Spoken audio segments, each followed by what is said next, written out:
I was a few days old to get married, in love, with everything ready. But do you believe I found that my fiancé and my twin sister were cheating on me? Worse, it was the sister herself who opened everything.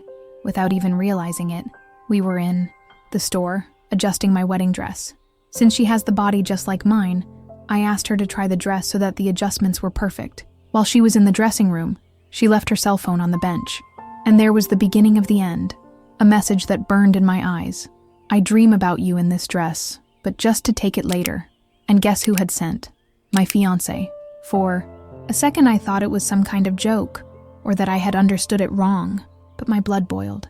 I started joining the pieces, always so available to each other. Mysterious medical appointments, so many coincidences. If you think I stopped around, you're wrong. I searched everything, and what I found will make you my mouth open. And before I tell you every detail, comment below, what would you do in my place?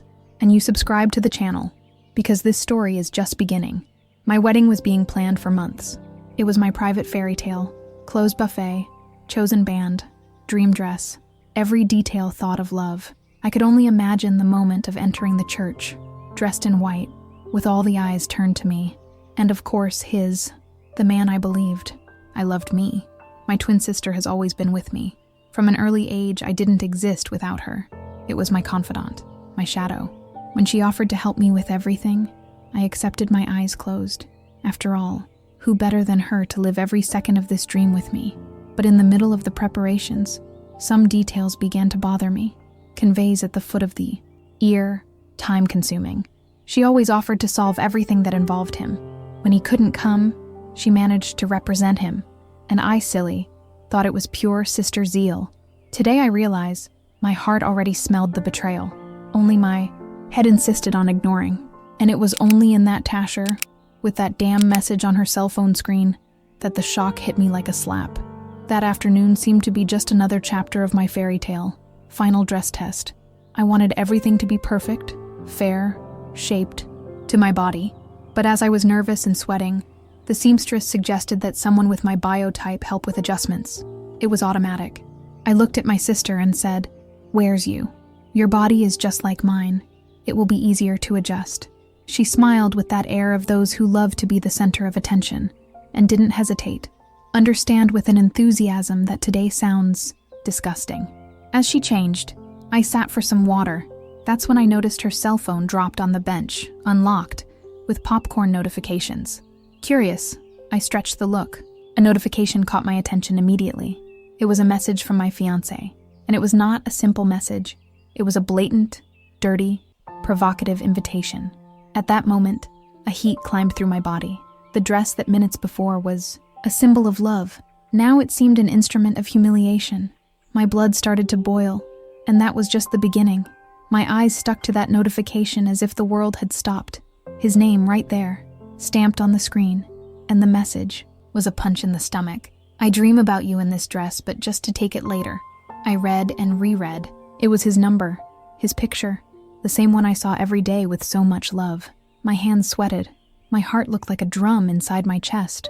I looked around, as if someone could get me out of that situation, but only me, the bench, and that cell. Phone that now burned like embers in my hands. My sister was still admiring in the mirror with my dress. Meanwhile, I struggled not to collapse. The notification showed part of the conversation. I dragged the screen. More messages revealed themselves. "I want to feel your body again. I can't wait until the next appointment. You know how it goes crazy." I felt a bitter taste in my mouth. My stomach rapped. It was true. There was no doubt. It was no joke. It was no imagination. It was a wide open betrayal. But I wasn't going to scandal there. Not yet. I needed proof of every detail, of each lie. And I was willing to go to the end. My body trembled, but my mind clung to any excuse I could invent. Maybe it was a bad joke. Maybe he had sent to the wrong number. Maybe it was a hacking. My heart refused to accept what my eyes were seeing. I got up from the bench, swallowed dry, tried to disguise. When my sister came out of the dressing room, parading in my dress like the star of the day, I forced a smile. But inside, I wanted to pull that dress of her with her own hands. I spent the whole afternoon reliving every gesture, every word of the two. I began to turn memories like who searched an old chest. Her medical appointments, Always at the same time, she disappeared. The lame excuses of both, the looks that I, in love, chose not to see. The record began to fall for good. It wasn't just a message. It was a dirty game that was happening under my nose. But before I accused them, I needed more. I wanted unquestionable evidence to bury any possibility of denial once and for all. And that's when the idea of investigating everything took over me. That night I could sleep. My head was boiled. If what I saw were just the tip of the iceberg, I needed to pull the whole truth. And then I remembered something that could be my gun, the tablet that my sister and I used for everything. We had an old tablet, shared from college, and for convenience, she never got out of the bills there. Social networks, email, even the backup of messages. My heart fired. Maybe there was all that I needed. I woke up early, took a deep breath, and took the tablet as a dynamite holding. I called. I updated the apps. My hands trembled. When I accessed her account, the confirmations began to arrive. Recent messages, photos, archived conversations. And there they were, hot conversations, dates marked with sordid details, times, places, codes that only the two understood. I read each line with a mix of disgust and morbid excitement. It was like watching a porn movie starring my fiancé and my own sister. I knew I needed to be cold. I printed everything. I saved each message, every photo. That would be my asset. And revenge, it was already beginning to take shape. With the tablet in hand, I became a spy inside my own story. I spent the whole dawn devouring every message. It was like watching a private porn, with my fiancé and my sister as protagonists. And me, the muggle in the backstage. The standards began to jump. The hottest messages always arose on Tuesdays and Thursdays, precisely the days of the blessed medical appointments of my sister. And guess what? These were the same days when my fiancé disappeared, claiming to be jammed with meetings. With each sentence, my blood boiled. "Today, I want you with that red lingerie," he said. "I wait for you in the usual. I've booked the suite." She said, "I want you inside me until you lose your breath." My stomach wrapped it. My hands sweated, but I continued. I needed more. I found application racing records, times beating perfectly with their disappearances, motel photos, provocative selfies, even audios where he moaned her name. That was no longer suspicious. It was a dossier of explicit betrayal, but I still wanted more. I wanted to see with my own eyes. I decided that at the next meeting, I would be there, and not as a spectator. I already had the history, the conversations, the schedules. Only the blatant was missing. I spent the following days monitoring everything. Messages, notifications, application races. And then came the perfect opportunity. Thursday, 2 in the afternoon. His message arrived. "Reserved suite. I hope you there." My blood froze. I took the car and went to the motel that appeared in the conversations. I parked distance, with my heart beating like crazy. It didn't take long. I saw his car entering. Minutes later, she arrived. High heels, red lipstick, with that air of whom he knew exactly what he was doing. I wanted to get out of the car and make a scandal right there. But I took a deep breath. I took the phone and started photographing. Photos of his car, hers, getting into them together. Every registered detail. It was disgusting, but I needed solid evidence. I waited for hours, with my anger eroding my chest. When they left, laughing and touching like two lovers without guilt, I took the last photos. Now I had everything. The betrayal was no longer a secret. It was a documented crime, ready to be exposed, and my revenge by this time was already planned. With all the tests in hand, I returned home with one thought. This story would not end in silence. If they thought they could play with me, they would. Learn the worst way. I spent the whole week planning every detail. I didn't sleep, didn't eat, just breathed revenge. I told everything to a friend who worked with events. He loved the idea. We prepared a killer presentation.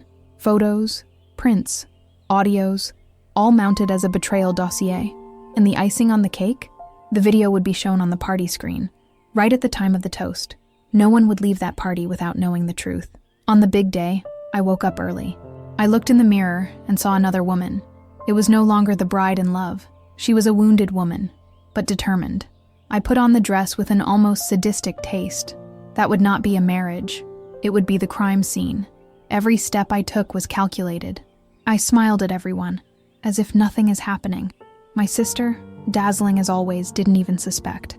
My fiancé, with that charmed prince's air, barely knew that this would be the last time I would lie to me. They were going to pay, and everyone would see. The ceremony was a theater. I pretended emotion as my stomach rolled. Every hug, each congratulation sounded like a knife entering me, but I held firmly. The right time was coming. At the reception, the mood was party. High music, guests smiling. When it's time for the toast, I excused him. I took the microphone with a smile on my face and called everyone's attention. Before we give love to love, I want to share a very special video that I prepared with love. After all, everyone deserves to know the truth. My heart soared, but my voice came out firm. The lights went out. On the big screen, the photos began to appear. First the spicy conversations, then the images of the motel, photos of the two enter, leaving, kissing, audios with explicit moans. With each new image, a buzz took the room. My sister paled. My fiancé was paralyzed, without reaction, and I, with the microphone in my hand, watched them with almost perverse pleasure. That would be the man I would marry. And this, the sister I trusted most. That serves as an example. No one here is stupid. The hall exploded. And me? I smiled like never. The hall became a pandemonium. As soon as the most explicit images appeared on the big screen, a choir of reactions took over the environment. Women covered their mouths in shock. Others whispered hysterically. Some men laughed disconcerted, not knowing where to stick their faces. What should be a party became a scandal show. My sister, pale as a ghost, tried to run toward the exit, but it was too late. Everyone had seen it. My fiancé, desperate, stumbled trying to turn off the projector, while my impeccable friend reinforced the exhibition with more explicit photos and audios. I, in the center of the salon, dressed as a bride, felt invincible. Their humiliation was my trophy. My gaze was cold, sharp, stuck in them. I didn't go down from the jump for a second. My mother cried, begging to understand what had happened. My father, with serrato fists, was staring at the former son-in-law with almost palpable hatred. Family friends, embarrassed, tried to comfort my mother. Already his friends disappeared one by one. I returned to the microphone. Thank you for coming. This would be a wedding party, but today it's the wake of a scam. The hall came down in applause. There, I got revenge, with taste. As soon as the lights came back, the hall was pure chaos. The video still reverberated in everyone's mind. Some guests hugged me, congratulating the courage. Others came out embarrassed, without looking into my eyes. My mother cried nonstop, repeating that she didn't understand how it had happened. My father, still taken by anger, held her arm tightly. I knew it hurt them, but that was the naked truth. My friends surrounded me. You were amazing.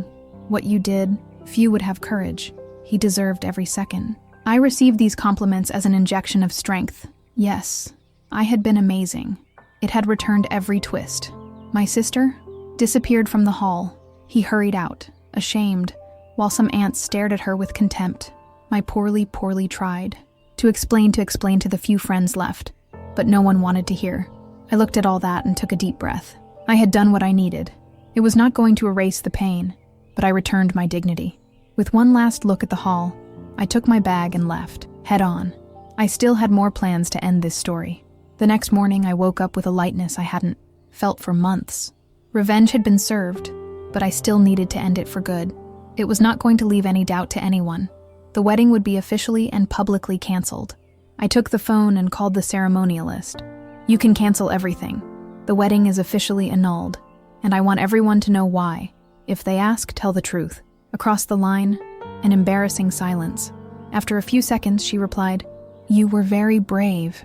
You can leave it." Then I went to the registry office. I chose a provocative dress, impeccable makeup. I wanted that to be a symbolic act. At the reception, the visibly nervous attendant asked if I was there to remove the marriage certificate. I smiled with malice. "No, I'm here to make sure this marriage never happens." Sign the papers was liberating.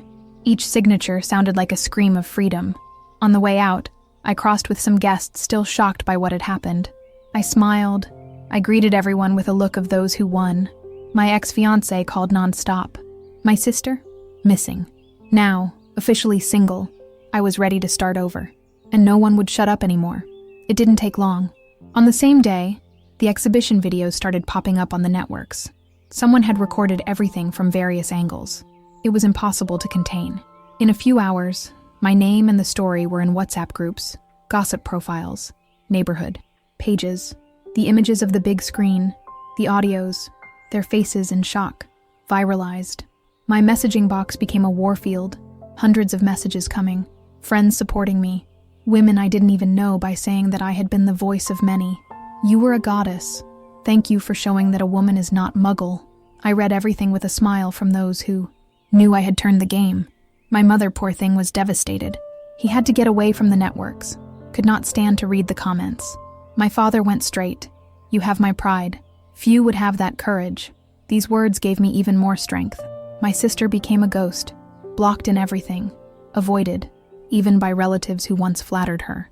My ex-fiancé, fired from one of the most important customers. What a delicious irony. And me? Every like, every sharing, was proof that I not only survived, I won, and I won beautiful. In the days they followed, my story was still running, but I knew I needed to end that cycle, once and for all. I couldn't let any anchor by holding me to the past. And that's when I looked at the wedding dress, hanging in the corner of the room. The piece that one day symbolized my biggest dream now was just a bitter reminder, but I didn't want to destroy it. I wanted to turn it into something. That meant start over. I researched and found an institution that helped vulnerable women to perform their marriages. I scheduled a time and went personally deliver the dress. When I arrived, I was received with a warm smile. When delivering the piece, I explained, "This dress didn't take me to the altar, but I hope it takes someone who will really be loved." The coordinator hugged me, thrilled. I left with a feeling of indescribable lightness. It was as if, when donating that dress, I was also donating all the pain he carried. Back in the car, I took a deep breath. I was ready to turn the page. Best of. All without grudge. Just with the certainty that from there, my story would be written by me. And just for me. With the donated dress and the signed papers, there was a detail left. The honeymoon. All paid, reserved luxury suite. Why would I give up it? No, I deserved every second. But this time, alone, by choice and pleasure, I prepared. My bags like who prepares for an adventure. Provocative lingerie, tight dresses, high heels. Not to show up to anyone, but to feel the power I carried in my own body. At the airport, I noticed the eyes. Curious men, admired women. A beautiful woman traveling alone, safe from herself. The trip was a ritual. By landing in paradise, I ordered the first drink with a silent toast. My freedom. The days that came were pure delight. Massages with touches that made me shiver. Cold drinks sliding down my lips. Dinners where I felt desired just by my gaze. I danced until the body asked for more. And when I met an Italian with hypnotic eyes, I decided to allow myself. It was a hot night. Without strings. Without guilt. Between sheets and moans, I understood. It was not the betrayal that would mark me. It was the woman I became there, without fear of being desired. I came back renewed, free, and hotter than ever.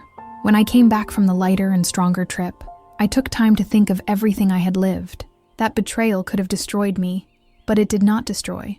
On the contrary, it made me reborn. The biggest lesson I took: never put your happiness in anyone's hand, and never ignore the signs your body and heart scream. I ignored it for blind love, but I'm not this woman anymore. I also found that the shame was not mine. The shame was theirs, and that there is nothing more powerful than a woman who knows her value and is not afraid to expose the truth. Today, I look in the mirror and see someone who doesn't need approval, who lives his sensuality without guilt, who loves, respects, and puts himself in the first place. For those who are listening to my story, if you have been like something like, know that it is not the end. Sometimes a betrayal is the push you needed to rediscover.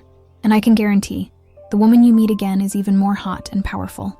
Life continues. And in my case, much better than before. And that's it. That was my story. A story that began with a wedding dream and ended with a much stronger, freer, and more own woman. Today, I do not carry a grudge. I carry learning, a sharper look, and an internal fire that no one ends. I learned that love always comes first, and what betrayal does not define who you are. What defines you is how you choose to react. I chose to get up, show the truth, and follow more powerful than ever.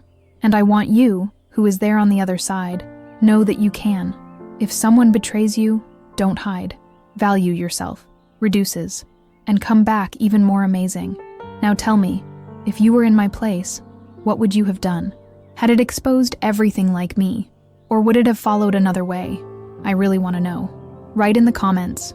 Oh, and if you enjoyed this story, you already subscribed to the channel. Activates notifications, because it comes a lot more. Hot, real, and twisting stories. We see each other in the next video. And remember, woman who values, shines, and shines without license.